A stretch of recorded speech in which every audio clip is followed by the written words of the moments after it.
하나님의 말씀 신명기 17장 14절에서 20절까지 말씀입니다.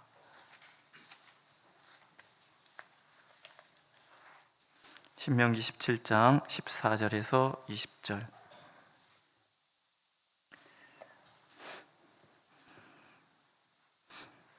우리 함께 읽겠습니다. 14절. 네가 네 하나님 여호와께서 네게 주시는 땅에 이르러 그 땅을 차지하고 거주할 때에 만일 우리도 우리 주위의 모든 민족들 같이 우리 위에 왕을 세워야 하겠다는 생각이 나거든 반드시 네 하나님 여호와께서 택하신 자를 네 위에 왕으로 세울 것이며 네 위에 왕을 세우려면 네 형제 중에서 한 사람을 할 것이요 네 형제 아닌 타국인을 네 위에 세우지 말 것이며 그는 병마를 많이 두지 말 것이요 병마를 많이 얻으려고 그 백성을 애굽으로 돌아가게 하지 말 것이니 이는 여호와께서 너에게 이르시기를 너희가 이후에는 그 길로 다시 돌아가지 말 것이라 하셨음이며 그에게 아내를 많이 두어 그 마음이 미혹되지 하지 말 것이며 자기를 위하여 은금을 많이 쌓지 말 것이니라.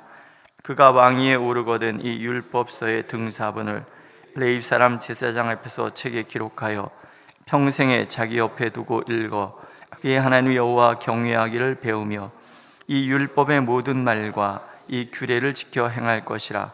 그리하면 그의 마음이 그의 형제 위에 교만하지 아니하고 이 명령에서 떠나 좌로나 우로나 치우치지 아니하리니 이스라엘 중에서 그와 그의 자손이 왕위에 있는 날이 장구하리라.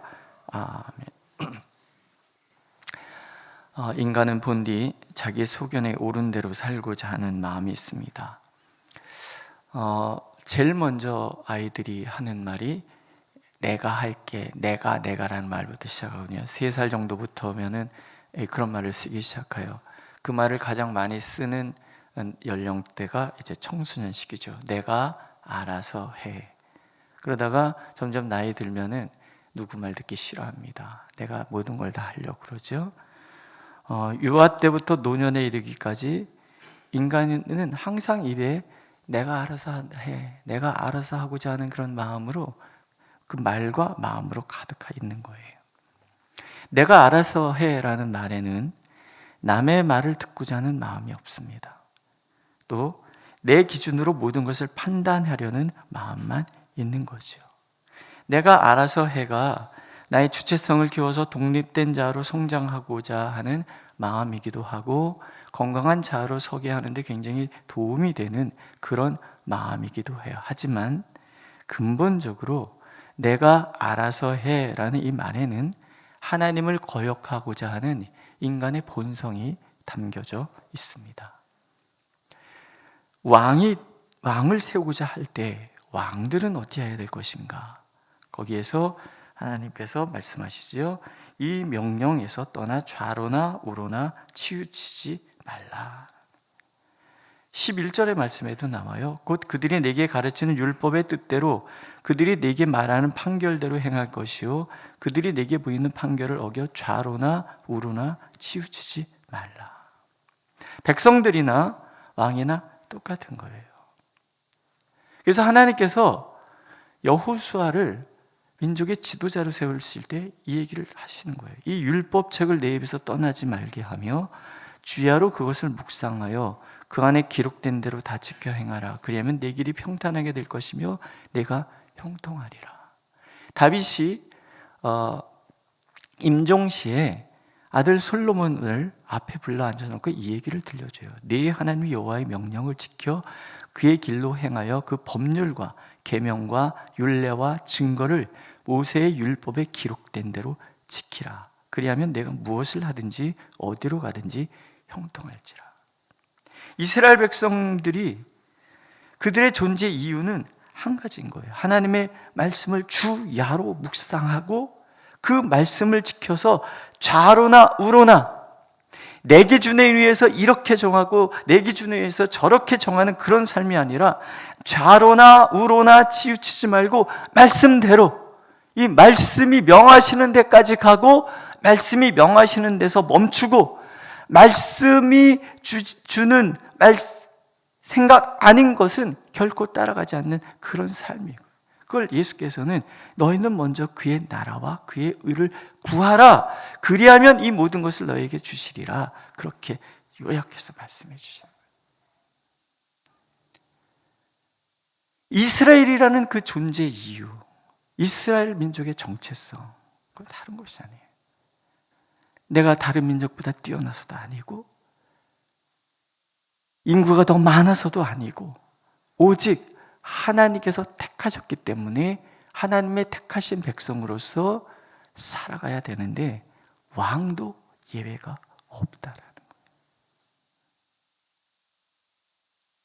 모든 인간은 지위고하를 막론하고 하나님의 율법 아래 평등하다. 이게 율법의 핵심 정신인 거예요. 특별히 왕은 등사하여 침대맡에 늘 두고 읽어야만 해요. 그래야 이 민족을 하나님의 제사장 나라, 세상 모든 만민의 복의 근원이 되는 나라로 만들어갈 수 있고 통치할 수 있다라는 거죠. 그런데 안 해요. 자기 소견에 옳은 대로 살다가 망한 시대가 사사시대. 그러니까 모든 이스라엘 백성들이 율법대로 살지 않아요. 특별히 이 신명기 이 왕에 대한 규례에 대해서 가장 완벽하게 어긴 왕이 누구예요? 솔로몬. 여호사밧 왕 때 조금 제사장들을 통해서 온 백성의 율법을 가르치는 그런 말씀 부흥의 운동이 있었어요. 그러나 그것도 끝. 요시야 왕 때 성전 청소하다가 율법책이 발견이 돼요. 그럼 그동안에 뭐 했다는 얘기예요? 아무도 율법을 제대로 읽지 않았다는 얘기예요. 성경 말씀 읽지 않는 게 결코 잘한 건 아닙니다. 뭐 많이 읽었다고 그것이 신앙이 좋아지는 그런 자랑할 것도 아닐 수도 있겠지만, 그러나 말씀을 가까이 하지 않는 사람이 하나님의 말씀대로 살아간다는 거, 그거는 기적이죠. 왕으로부터 모든 어린아이에 이르기까지 하나님의 말씀을 주 이하로 묵상하는 자가 하나님 앞에 복 있는 사람이 되는 거예요. 진정 형통의 길을 가기를 원한다면 하나님의 말씀을 읽고 묵상해서 좌로나 우로나 치우치지 않아야 되는 거죠. 솔로몬 왕, 얼마나 지혜로운 사람. 하나님께서 그 지혜를 세상 그 누구보다도 뛰어나도록 만들어 주셨어요. 그러나 그의 결말은 하나님 말씀의 법에 떠나서 나라 찢어놓고 이스라엘 나라에 우상 숭배의 길을 터놓은 아주 어리석고 어리석은 왕으로 끝나요. 어떤 교회 갔더니 아이 이름이 솔지야. 솔지. 무슨 뜻이니? 그랬더니 솔로몬의 지혜 같다. 그래서 제가 차라리 다지라고 짓지 그랬니? 그랬어요. 다윗도요, 율법에 능통했던 사람은 아니었었던 것 같아요. 빼앗겼던 법궤를 옮겨올 때 율법에 기록된 대로 옮기지 않아요. 수레에 실어서 오다가 마당에서 소가 뛰어서 떨어지려고 그랬더니 웃사라는 사람이 잡잖아요, 제사장. 그래서 거기서 그냥 죽어버려요. 그리고 오베데돔의 집에 법궤 옮겨놓고 3개월이 지나잖아요. 하나님께서 복을 주시는 걸 보고 이제 용기를 내서 가는데, 그때 보면은 율법에 기록된데 그동안 성경 공부했다는 얘기예요. 그래서 채에다가 해서 제사장들이 둘러매고, 그러고 가서 한 걸음 걷는데 아무 일이 없으니까 거기에서 잔치하고, 그러면서 이제 생진에 가면서 춤을 추다가 바지가 내려가는 것도 모르고 정신없이 춤을 추잖아요. 그런 다윗을 하나님은 좋게 보시는 거예요. 모든 왕의 기준을 다윗으로 정하세요. 다른 거 아니에요. 다윗은 끊임없이 율법을 읽고 묵상하는 사람이 되었다는 거예요. 선지자들을 옆에 두고 끊임없이 그들의 이야기를 듣는 사람이 되었다는 거예요. 그래서 하나님은 다윗을 모든 왕의 기준으로 삼고 기꺼이 다윗의 후손으로 독생자 예수 그리스도를 보내시는 것을 하나님이 마다하지 않으신 거예요. 오늘 우리에게 필요한 것도 그런 거죠. 좌로나 우로나 치우치지 않는 삶. 왕을 세울 때 조건들이 있잖아요. 첫 번째는 하나님이 택하신 사람이어야 돼요. 사무엘이 사울 대신 왕을 세우러 갈 때 이세의 아들들이 쭉 나오죠. 8아들이 있었어요. 처음에 큰아들이 탁 오니까 그 외모가 왕 같아. 사울왕을 뽑을 때도 사실은 겉모습을 보고 뽑았잖아요. 거인에다가 얼굴이 잘생겼어. 얼굴 잘생긴 사람이 대통령을 한다. 우리 생각에도 그 말은 안 되잖아요. 우리는 그런 생각할 수 있어요. 하나님 아니라 그러시잖아요. 하나님은 마음을 보신다 그랬어요. 그 마음에 합한 사람이 다윗이었던 거죠. 교회 재직, 여러분 투표해서 왜 재직되잖아요? 인기 투표해서 되는 거 아니에요. 정확하게 잠언이 말씀하시잖아요. 뽑기는 내가 하지만 이를 이루신 분 누구시라고요? 하나님이 하시는 거예요. 2가지 마음이죠. 겸손한 마음을 가져야 돼요. 우리가 택한 것이 아니라 하나님이 택하신 것이라는 것에 대한 겸손한 마음과 그 다음에 믿음을 가져야죠. 이 모든 일은 하나님이 하신다는 거예요. 어느 순간인가부터 이게 흐트러지기 시작을 했어요? 무슨 직분이 인기 투표인 줄 알아요? 아니에요. 함부로 말하거나 함부로 생각해서는 안 돼요. 또 그런 일이 만약에 벌어졌다 그러면 그 교회에 회개해야 돼요. 철저하게 회개해야 돼요. 반드시 그로 인한 하나님의 징계가 있어요.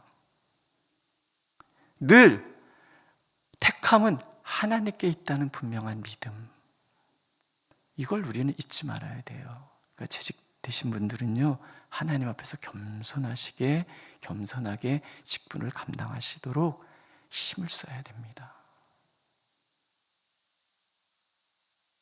믿으십니까? 예. 또 자신을 형제 중에서 한 사람을 택해야 된다. 타국인은 절대 왕이 될 수가 없어요. 이게 다 뭐예요? 신앙의 순수성에 대한 이야기예요. 다른 가치관에서 교육받은 사람이 와서 하나님의 가치관으로 통치를 한다? 불가능한 거예요. 어려서부터 말씀에 훈련되고 그 분위기에서 자란 사람이 하나님의 아들로서, 하나님의 종으로서 사역을 감당할 수 있는 거예요. 대표적으로 실패한 왕이 여호사밧 왕이잖아요. 이세벨의 딸과 아들을 결혼을 시켜요. 그 결과 유다도 망하게 됐어요. 본인들은 좋은 왕이었을지 몰라. 그러나 말씀을 말씀대로 행하지 않는 거예요. 그 결과 어려운 일을 겪어요. 또 이어지는 말씀도 마찬가지죠. 아내를 많이 두어서도 안 된다. 왜냐하면 미혹당할 것이기 때문에. 대표적으로 실패한 왕이 솔로몬 왕이잖아요. 정력 결혼을 통해서 이방 여인들하고 막 결혼 막 해요. 얼마나 많았어요, 부인들이. 결국은 그 여인들이 가지고 온 신전들을 산마다 다 세우는 거예요. 결국 나라 찢어지고 본인 초라해지고. 여호사밧 왕도 마찬가지인 거죠. 이세벨 때문에 다윗의 그 정통성 있는 모든 왕자들이 다 죽습니다. 하나님께서 이미 경고하셨음에도 불구하고 말씀과 관계없이 살다 보니 망하는 거예요. 병마를 많이 두지 말라 그러시잖아요. 진정한 이스라엘 병마는 하나님이시기 때문에 그래요. 병마가 많아지면 하나님 의지하지 않고 병마를 의지할 것을 하나님은 다 알고 계시기 때문에 그래요. 아사 왕이 돌아왔을 때 선지자가 이런 얘기를 하죠. 여호와의 눈은 온 땅을 두루 감찰하사 전심으로 자기에게 향하는 자를 위하여 능력을 베푸십니다. 병마를 의지하는 왕은 하나님이 함께 하시잖아요. 그러나 하나님을 의지하는 왕은 하나님께서 병마가 되어주시는 거예요. 여호사밧 왕이 또 그런 선한, 그 사람, 인간은 누구나 다 이중적인 면이 있기 때문에요. 결국 그 연합군들이 쳐들어왔을 때 여호사밧이 하나님께 기도하고 하나님을 병마 삼아 나가잖아요. 맨 앞에 찬양대 세우고 그 뒤에 뭐 누가 쓰고 이런 식으로 나가요. 이 전쟁에서 너희가 할 일 없다. 정말 나가서 한 거는 전리품 주워갖고 돌아온 일밖에 없어요. 오늘 우리의 삶 가운데 우리를 지켜주는 것은 오직 하나님밖에 없다는 분명한 믿음, 우리에게 요구하시는, 여러분 그렇게 믿으십니까? 하나님만이 우리의 전부가 되시고 하나님만이 우리의 병마가 되시는 거예요. 병마를 얻으려고 백성을 애굽으로 보내서도 안 된다. 애굽은 절대로 돌아가서는 안 돼요. 애굽은 상징적인 언어이기도 해요. 세상에 속하거든요. 하나님의 백성은 세상의 가치관을 따라가서는 안 된다. 이집트의 말이 말 중에서 말이라 그러잖아요. 내려가지 말라는 거예요. 백성을 보내지 말라. 왜? 가면 휘황찬란한 애굽의 문화에 그들이 동화되어서 하나님 섬기는 것을 게을리할까 봐. 근데 솔로몬은 굳이 이것도 어깁니다. 자신을 위하여 은금을 많이 쌓아서도 안 된다. 물질이 있는 곳에 마음이 있잖아요. 물질 만능주의에 살아가고 있는 이 시대에서 물질이 힘이 되지 않는 데가 어디 있습니까? 뇌물은 모든 것을 다 형통케 하는 그런 힘이 있는 거죠. 어려운 거예요. 하나님은 물질을 의지하지 말고 하나님을 의지하라고 말씀하시는 거예요. 그래도요, 통장에 찍힌 숫자가 8자리 이상 되면 마음이 놓이십니까? 한 자리 했을 때 마음이 놓이십니까? 우리 눈엔 자꾸 8자리 이상 되면 마음이 놓여요. 때마다 시마다 하나님이 채워주신다는 것은 입으로는 하지만 그러나 눈으로는 통장의 숫자가 가능하면 8자리, 9자리, 10자리까지 찍히면 기가 막힌 일이죠. 막 세상 다 가진 것 같잖아요. 제가 가난한 목사로 살다가 전에 교회 퇴직하면서 퇴직금이 통장에 들어왔어요. 갑자기 사람이 여유로워지는 거예요. 그전에는 200원, 300원에서 살까 말까 망설이던 사람이 아니, 10,000원, 20,000원 까짓 거 이런 마음으로 변하더라고요. 그래서 결국 디주에서 곳간에서 인심 난다는 얘기가 이런 얘기구나. 하나님이 우리의 책임져 주시네. 어느 날 기도를 하는데 하나님께서 백지수표를 이렇게 주시더라고요. 그래서 옳았구나. 그래서 거기다 숫자를 막 써봤어요. 제가 얼마나 썼을 것 같아요? 쓰다가 보니까 0이 자꾸 늘어나요. 그래서 지우고 혼자 생각했어요. 네가 때에 따라 필요하면 내가 채워준다. 그 약속의 말씀이었구나. 때를 따라 돕는 은혜가 있는 줄로 믿습니다. 이것은 다 기억하라는 거죠. 때를 따라 돕는 은혜. 사람은 서두에 말씀드린 것처럼 내 소견에 오른 대로 행하기를 원합니다. 그게 우리의 본성인 거죠. 하지만 말씀 앞에 설 때 말씀이 나를 겸손하게 하는 거죠. 왕의 말씀을 읽으면 백성 위에 내가 특별히 뛰어나서 왕된 것이 아니라는 것을 알게 된다는 거죠. 그 결과가 형통이에요. 오늘도 하나님께서 우리가 하나님의 말씀을 묵상하고 좌로나 우로나 치우치지 않기를 원하시고 그 결과 진정 하나님께서 주시는 형통의 복을 누리는 저와 여러분들이 되시기를 간절히 원하고 계십니다. 기도하겠습니다. 하나님, 언제나 나를 내려놓고 하나님을 내 삶의 기준으로 삼게 하옵소서. 내 뜻을 내려놓고 하나님의 뜻을 따를수록 내가 더욱 자유하고 평안해진다는 이 신비를 하나님 우리가 잊지 않도록 인도하여 주옵소서. 그래서 참으로 주님의 놀라우신 은혜 가운데 머무는 삶이 되도록 축복하여 주옵소서. 예수님의 이름으로 기도드렸습니다. 아멘. 하늘에 계신 우리 아버지, 아버지의 이름을 거룩하게 하시며 아버지의 나라가 오게 하시며 아버지의 뜻이 하늘에서와 같이 땅에서도 이루어지게 하소서. 오늘 우리에게 일용할 양식을 주시고 우리가 우리에게 잘못한 사람을 용서해 준 것 같이 우리 죄를 용서하여 주시고 우리를 시험에 빠지지 않게 하시고 악에서 구하소서. 나라와 권능과 영광이 영원히 아버지의 것입니다. 아멘.